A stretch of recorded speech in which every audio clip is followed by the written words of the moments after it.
구약성경 사무엘하 14장 25절에서 33절까지 우리 한 목소리로 함께 봉독합니다. 온 이스라엘 가운데에서 압살롬같이 아름다움으로 크게 칭찬받는 자가 없었으니 그는 발바닥부터 정수리까지 흠이 없음이라. 그의 머리털이 무거움으로 연말마다 깎았으며 그의 머리털을 깎을 때에 그것을 달아본즉 그의 머리털이 왕의 저울로 200세겔이었더라. 압살롬이 아들 셋과 딸 하나를 낳았는데 딸의 이름은 다말이라. 그는 얼굴이 아름다운 여자더라. 압살롬이 이태 동안 예루살렘에 있으되 왕의 얼굴을 보지 못하였으므로 압살롬이 요압을 왕께 보내려 하여 압살롬이 요압에게 사람을 보내 부르되 그에게 오지 아니하고 또 다시 그에게 보내되 오지 아니하는지라. 압살롬이 자기의 종들에게 이르되 보라, 요압의 밭이 내 밭 근처에 있고 거기 보리가 있으니 가서 불을 지르라 하니라. 압살롬의 종들이 그 밭에 불을 질렀더니 요압이 일어나 압살롬의 집으로 가서 그에게 이르되 어찌하여 내 종들이 내 밭에 불을 질렀느냐 하니 압살롬이 요압에게 대답하되 내가 일찍이 사람을 내게 보내 너를 이리로 오라고 청한 것은 내가 너를 왕께 보내 아로에게 하기를 어찌하여 내가 그술에서 돌아오게 되었나이까. 이때까지 거기에 있는 것이 내게 나았으리다 하려 함이로라. 이제는 내가 나로 하여금 왕의 얼굴을 볼 수 있게 하라.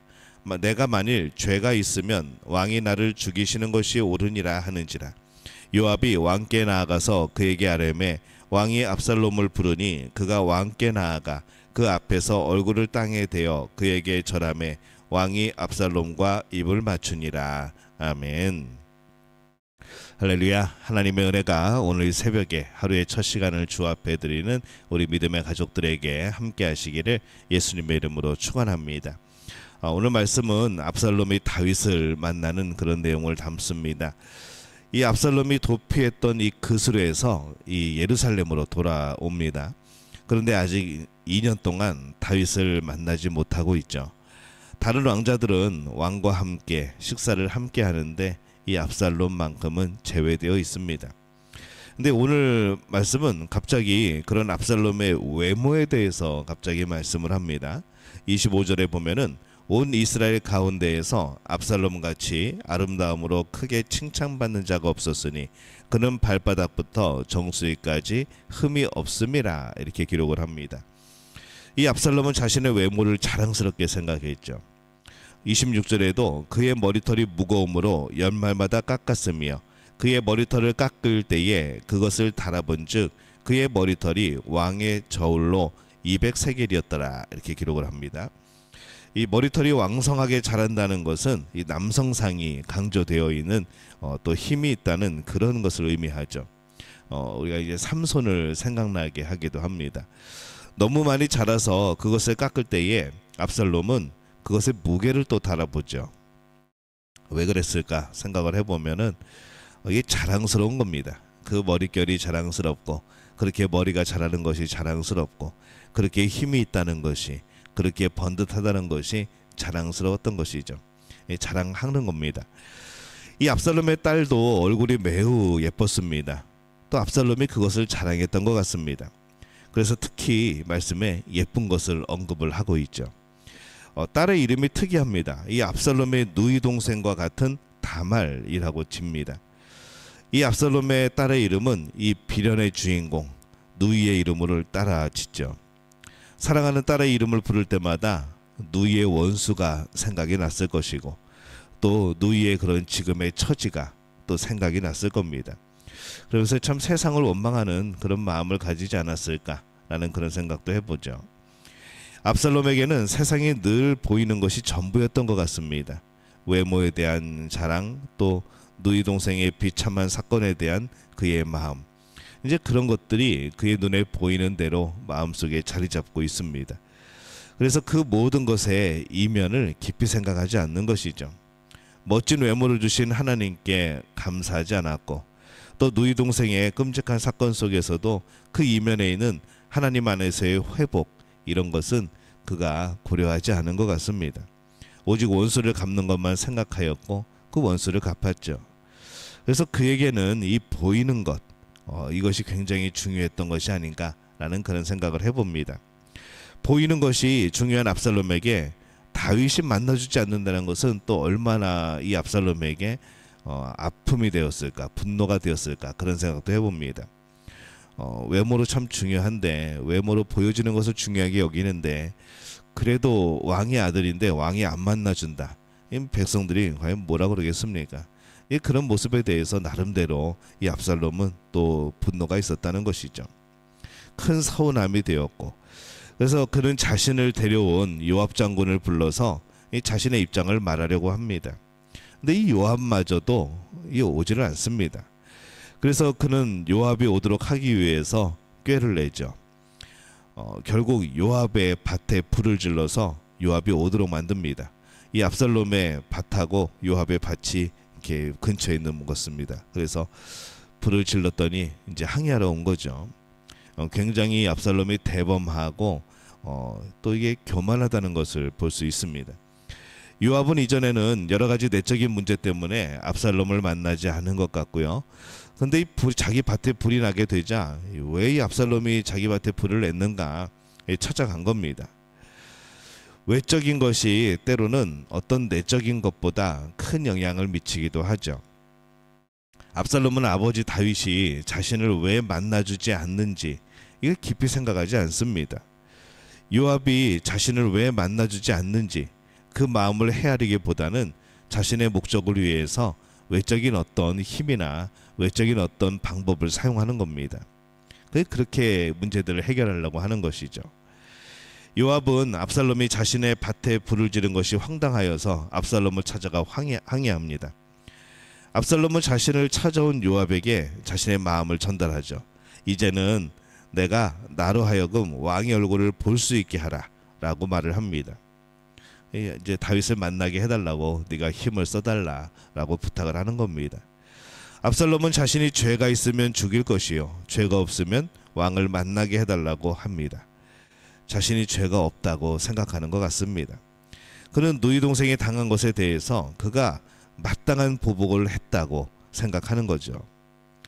이 압살롬은 요압에게 최후의 통첩을 한 겁니다. 더 이상은 못 기다리겠다. 나를 빨리 다윗에게로 데려가라 라는 겁니다. 요압이 왕께 나아가 그에게 아뢰매 왕이 압살롬을 부르니 라고 기록을 합니다. 결국 다윗은 압살롬을 불러서 만나게 되었죠. 왕이 압살롬과 입 맞추니라 라고 말합니다. 왕이 압살롬과 입을 맞춤으로써 이제 모든 문제가 끝나고 해결된 것처럼 보입니다. 근데 이게 해결된 문제가 아니죠. 우리가 이 성경을 내용을 알고 있다시피 이후에 참 많은 일들이 또 벌어집니다. 압살롬은 아버지 다윗이 자신을 만나주지 않는 것이 서운합니다. 왕 다윗은 압살롬이 회개하지 않는 것이 안타깝습니다. 서로 이게 다른 마음이라는 거죠. 그러나 문제는 여전히 풀리지 않고 그냥 평행선을 걷고 있습니다. 오늘 말씀에 보면은 이 압살롬에게 초점이 맞춰져 있습니다. 앞으로의 많은 내용이 이제 그렇습니다. 다윗이 주인공인데도 불구하고 이 다윗에 대한 내용이 이 주가 됨에도 불구하고 다윗보다는 다른 이들에 대한 묘사가 더 많이 나오게 되어지죠. 왜 그럴까 생각을 해보면 다윗은 지금 당하는 모든 일들이 자신의 죄에 대한 벌로서 당하고 있는 일이라는 것을 그는 알고 있습니다. 그래서 이 다윗이 지은 죄에 대하여서 이후에 어떤 일이 벌어지는가 이 성경이 그렇게 초점을 맞춰 나가고 있는 것이죠. 그래서 이 다윗은 상황의 변화를 꾀하기보다는 자신의 죄에 대한 벌로서의 일들이기 때문에 그렇게 받아들이면서 시간을 기다리면서 자연스럽게 지나가고 있는 것을 보고 있습니다. 압살롬이 자신의 죄를 회개하기를 그렇게 기다렸지만 결국 그가 회개하지 않고 다윗을 만나고자 억지를 부리니까 어쩔 수 없이 만나면서 또 얼마나 안타까운 마음이 들었겠습니까? 때로는 기다려주고 회개하기를 기도하는 것이 전부일 때가 있습니다. 이 압살롬은 외적인 것을 중요하게 여기고 다윗은 내면적인 것을 중요하게 여기는 그런 사람이죠. 이 압살롬은 그가 그술에 있는지 예루살렘에 있는지가 중요하였고 왕을 만나는지 안 만나는지가 굉장히 중요했던 사람입니다. 그가 외모를 중요하게 여기고 자랑하는 것을 통해서 그것을 잘 드러내고 있죠. 그래서 성경이 오늘 말씀이 이 압살롬의 외모와 또 그 딸에 대해서 묘사를 하고 있습니다. 근데 이 다윗은 압살롬이 어디에 있든지 그가 빨리 깨닫고 뉘우치고 회개하는 것이 중요했던 것이죠. 사실 외적인 것은 시간이 지나면 또 우리가 아름다움도 사라지고 외적인 그런 힘도 사라집니다. 하지만 내면은 더욱더 성숙해져 가는 것이죠. 우리는 하나님 앞에서의 삶에 대한 책임이 있습니다. 압살롬이 아버지 다윗의 마음을 조금이라도 더 이해했다면 앞으로 일어나는 그런 많은 불행들을 막을 수 있었겠지만 그는 여전히 외적인 것이 중요했습니다.